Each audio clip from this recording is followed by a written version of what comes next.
Perkenalkan, nama saya Drevenia Nova Lestari dengan NIM 070113818231167. Perkenalkan, saya Karunia Sari dengan NIM 070113818231140. Di sini kami akan menjelaskan tentang model pengambilan keputusan. Seperti yang kita tahu, pengambilan keputusan yaitu merupakan sebuah proses yang berurutan. Nah, di dalam proses itu diperlukan model yang cepat dan benar untuk menghasilkan keputusan yang baik.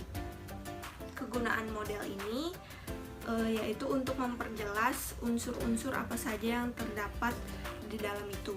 Nah, model itu sendiri yaitu percontohan yang mengandung unsur yang bersifat penyederhanaan untuk dapat ditiru. Terdapat bermacam-macam model pengambilan keputusan. Yang pertama ada dari E-Squared. Menurut pendapat ini, model pengambilan keputusan dibagi menjadi dua, yaitu model kualitatif dan model kuantitatif. Yang pertama ada model kualitatif. Model ini didasarkan atas asumsi-asumsi yang tingkat ketepatannya masih kurang tepat dibandingkan dengan model kuantitatif. Karena model ini dibuat berdasarkan pertimbangan subjek pengambil keputusan. Model ini lebih tepat digunakan apabila untuk masalah-masalah sosial, karena setiap orang mempunyai kemampuan dan daya nalar yang berbeda-beda untuk menghadapi suatu persoalan. Yang kedua ada model kuantitatif. Model ini merupakan serangkaian dari asumsi yang tepat dinyatakan dalam serangkaian hubungan sistematis yang pasti. Model ini berupa persamaan atau analisis lainnya atau instruksi bagi komputer yang berupa program-program. Ciri pokok dari model ini adalah ditetapkan secara lengkap melalui asumsi-asumsi dan kesimpulannya berupa konsekuensi logis dari asumsi-asumsi tersebut tanpa menggunakan pertimbangan intuisi tentang praktik dunia nyata. Yang kedua ada menurut Herbert G. and Ray Collett. Mereka mengklasifikasikan model pengambilan keputusan menjadi dua, yaitu ada model probabilitas dan model matriks. Model probabilitas yaitu model yang membahas tentang kemungkinan yang terjadi pada masa yang akan datang terhadap suatu peristiwa tertentu dan nilai harapan atau terjadinya peristiwa tersebut. Nilai dari sesuatu yang diharapkan pada peristiwa adalah kemungkinan terjadinya peristiwa dikalikan dengan kondisional. Yang kedua yaitu ada model matriks. Penerapan model matriks ini dimaksudkan untuk menyajikan secara khusus kombinasi dari berbagai strategi dan beberapa alternatif yang digunakan dari hasil atau nilai yang diharapkan pada masing-masing strategi atau alternatif. Nah, model ini terdiri dari dua hal pokok, yaitu garis yang menggambarkan berbagai strategi dan alternatif dipakai secara dasar dari pengambilan keputusan itu, dan juga ada lajur yang menggambarkan kondisi dan situasi yang berkaitan pada masing-masing alternatif strategi.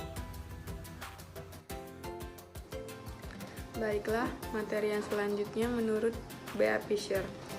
Menurut pendapat ini, model pengambilan keputusan dapat dibedakan menjadi dua, yaitu model preskriptif dan model deskriptif. Model preskriptif merupakan model yang menerangkan bagaimana kelompok seharusnya mengambil keputusan dengan cara menentukan pedoman dasar, agenda, jadwal, dan urut-urutan yang membantu kelompok mencapai konsensus. Model ini disebut juga dengan model normatif. Penerapan model deskriptif atau normatif ini meliputi 5 langkah, yaitu orientasi, yaitu dengan menentukan bagaimana situasi yang dihadapi. Langkah yang kedua evaluasi, yaitu menentukan sikap yang perlu diambil. Yang ketiga pengawasan, dengan menentukan apa yang harus dilakukan untuk menghadapi situasi tersebut. Yang keempat pengambilan keputusan, yaitu menentukan pilihan atas berbagai alternatif yang telah dievaluasi.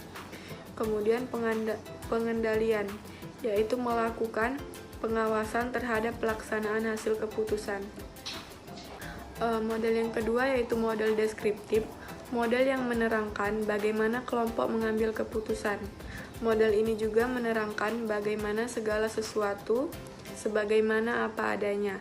Model ini juga memberikan kepada manajer informasi yang mereka butuhkan untuk membuat keputusan-keputusan dan tidak menawarkan penyelesaian masalah. Pengambilan keputusan, baik keputusan pribadi maupun keputusan kelompok, dipengaruhi oleh beberapa faktor, yaitu 1. Keadaan lingkungan dan nilai-nilai yang kerap kali bertentangan. Yang kedua, pengaruh politik. Yang ketiga, emosionalisme.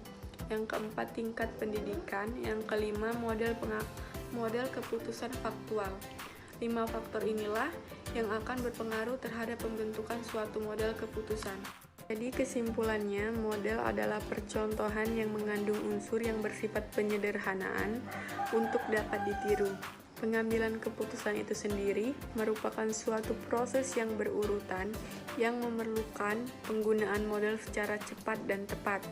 Ada beberapa model dan teknik pengambilan keputusan. Model pengambilan keputusan memang beraneka ragam, namun perlu diperhatikan tidak ada satupun model yang cocok yang digunakan untuk mengatasi semua jenis situasi problematik yang dihadapi oleh organisasi. Demikianlah dari kami. Sekian dan terima kasih.